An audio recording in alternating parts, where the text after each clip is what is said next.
Welcome back, Chem students. Today we will be discussing the relationships between pressure, volume, and temperature of gas. Please take out your blue note packet and something to write with. The first of these laws we will talk about is Boyle's law. Boyle's law states if pressure increases, then volume will decrease as long as the temperature remains constant. When graphing Boyle's law, it will look like this. Pressure and volume are inversely proportional. Now let's take a look at the picture below. The first container has a volume of 1.0 liters and a pressure of 100 millimeters mercury. In the second container, the volume has decreased to half, 0.5 liters, and as a result, the pressure has doubled to 200 millimeters mercury. In the first container, the gas particles had more space to travel and fewer collisions with each other and the sides of the container. When the volume was reduced, the gas particles had less space to travel, causing the particles to have more collisions. More collisions means more force, and more force equals greater pressure.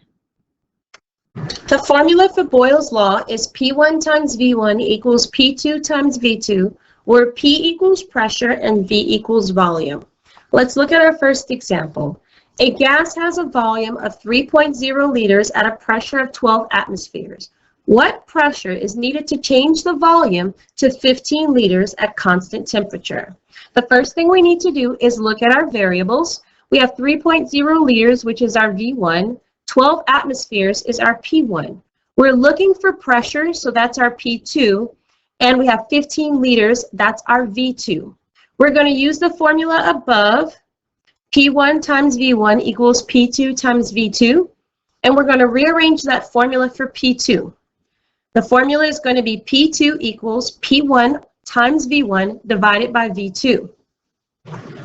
We have no unit conversions because our V1 and V2 are the same units. So we're going to plug our variables into the formula. We get P2 equals 12 atmospheres times 3 liters divided by 15 liters. We're going to cancel out liters and then do the math. 12 times 3 divided by 15 is 2.4 atmospheres. In this problem above, we went from 3 liters to 15 liters, so our volume increased. And Boyle's law states if volume increases, then our pressure should decrease. And in this problem, our pressure did decrease. We went from 12 atmospheres to 2.4 atmospheres. Example 2.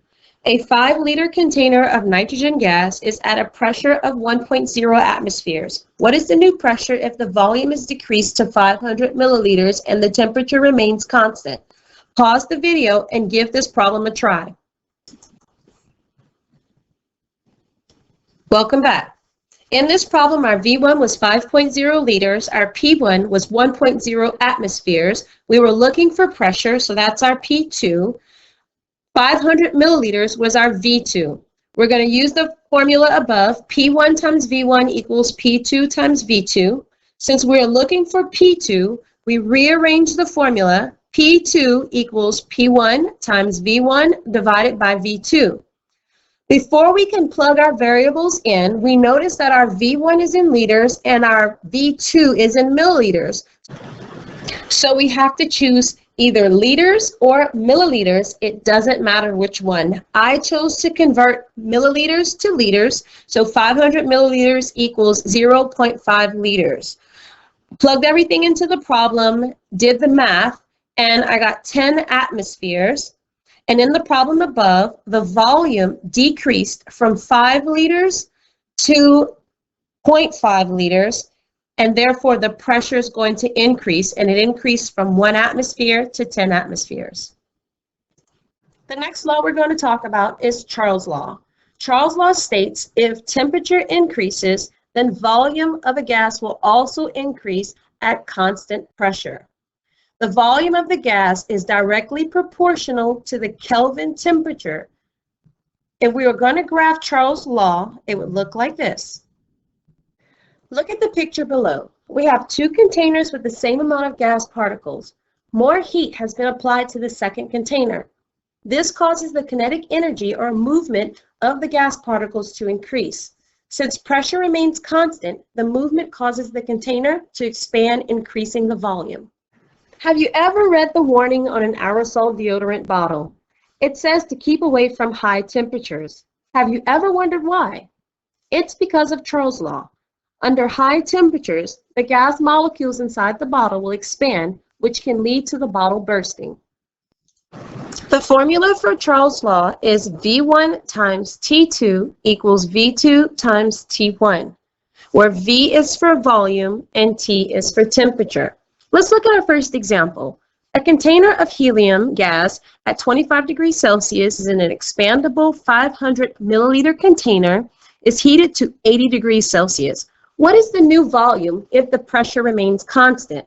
First thing we need to do is identify our variables in the problem. 25 degrees Celsius is our T1, 500 milliliters is our V1, 80 degrees Celsius is our T2, and we're looking for the new volume, that's our V2. We're going to use Charles' formula above, which is V1 times T2 equals V2 times T1. Since we're looking for V2, we will rearrange the formula for V2. V2 equals V1 times T2 divided by T1. We must remember that the volume of a gas is directly proportional to the Kelvin temperature, so we must convert our temperatures. 25 degrees Celsius is 298 Kelvin, and 80 degrees Celsius is 353 Kelvin. We're going to take our variables and plug it into the formula. We get V2 equals 500 milliliters times 353 Kelvin divided by 298 Kelvin.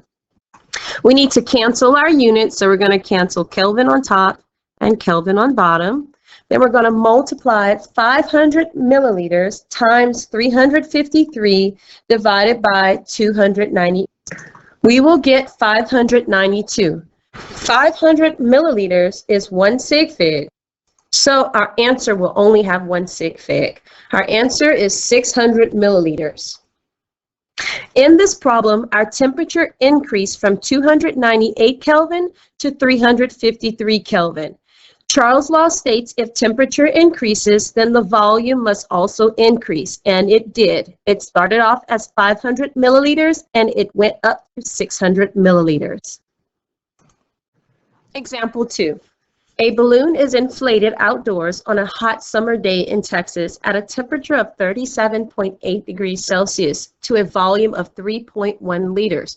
What is the volume of the balloon indoors at a temperature of 21.1 degrees Celsius? Assume the pressure remains constant. Pause the video and try this.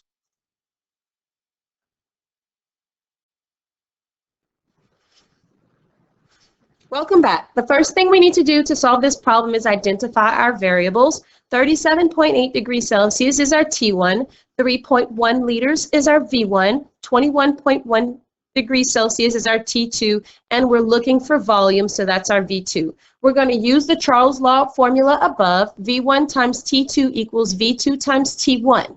Since we're looking for V2, we need to rearrange that formula. V2 equals V1 times T2 divided by T1. We must remember to convert our temperature from degrees Celsius to Kelvin. So 37.8 degrees Celsius equals 310.8 Kelvin, and 21.1 degrees Celsius equals 294.1 Kelvin. We take our variables and plug it into our formula. We get V2 equals 3.1 liters times 294.1 Kelvin divided by 310.8 Kelvin. We need to cancel out our units, so we're going to cancel Kelvin.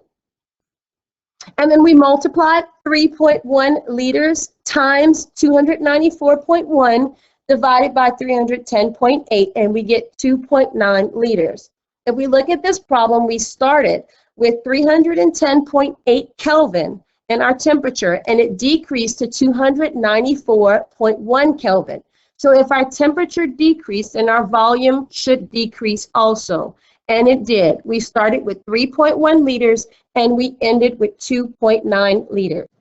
The last gas law we will discuss is Gay-Lussac's law. It states if we increase temperature, then pressure will also increase as long as volume remains constant. If we were to graph this law, it would look like this. In a closed container, as the temperature increases, the gas particles' kinetic energy will increase. They will have more collisions and they will be with a greater force. This will increase the pressure within the container. If the temperature decreases, then the opposite will occur. The gas particles will move at a slower pace. There will be fewer collisions, less force, and therefore a lower pressure. This is represented by the picture below. We have two containers with the same volume of gas. The container on the left is in an ice bath and it has a pressure of 1.00 atmospheres. The container on the right is in boiling water and it has a pressure of 1.37 atmospheres. Have you ever noticed on a cold morning that your tire pressure is low? You get in your car anyway and begin driving. As you drive, the friction of the tire on the road increases the temperature of the air inside. By the time you make it to your destination, the tire pressure has increased. This is because of Gay-Lussac's law. The formula for Gay-Lussac's law is P1 times T2 equals P2 times T1, where P is for pressure and T is for temperature. Let's look at our first example. A tank of propane gas at a pressure of 3.0 atmospheres is cooled from 90 degrees Celsius to 30 degrees Celsius. What is the new pressure if the volume remains constant? The first thing we need to do is look at our variables in the problem. 3.0 atmospheres is our P1. 90 degrees Celsius and 30 degrees Celsius is our T1 and T2 respectively. We are looking for our pressure, so that's P2. And our volume remains constant. So we're going to use the Gay-Lussac's law formula above. P1 times T2 equals P2 times T1. We're looking for P2, so we need to rearrange the formula. P2 equals P1 times T2 over T1. In this problem, our temperature is in degrees Celsius. We'll need to convert that to Kelvin. So 30 degrees Celsius is 303 Kelvin and 90 degrees Celsius is 363 Kelvin. We'll plug that into our formula and we get 3 atmospheres times 303 Kelvin divided by 363 Kelvin. We're going to cancel out our units, Kelvin on top and Kelvin on bottom, and we're going to multiply 3.0 times 303 divided by 363, and our answer is 2.5 atmospheres. In the problem above, the temperature decreased from 90 degrees Celsius to 30 degrees Celsius. So if our temperature decreases, Gay-Lussac's law states that our pressure should also decrease. Our pressure did decrease from 3.0 atmospheres to 2.5 atmospheres. Example 2. A gas in a cylinder is at a pressure of 10.6 atmospheres and a temperature of 5.0 degrees Celsius. What is the new pressure if the temperature is changed at standard temperature? Assume volume is constant. Pause the video and try this problem. Okay, welcome back. To solve this problem, we first identified our variables. 10.6 atmospheres was our P1. 5.0 degrees Celsius is our T1. Our new pressure was our P2, and our standard temperature, which is 273 Kelvin, was our T2. The volume remained constant in this problem, so we're going to use the Gay-Lussac formula. P1 times T2 equals P2 times T2. Since we're looking for P2, we rearranged our formula. P2 equals P1 times T2 divided by T1. The only conversion we had in this problem was 5 degrees Celsius to 278 Kelvin. We plugged our variables into the problem and we got 10.6 atmospheres times 273 Kelvin divided by 278 Kelvin. When we do the math, we get 10.4 atmospheres. In this problem, our temperature decreased from 278 Kelvin to 273 Kelvin. Gay-Lussac's law states if the temperature decreases and the volume remains constant, then the pressure will also decrease. our pressure decreased from 10.6 to 10.4 atmospheres.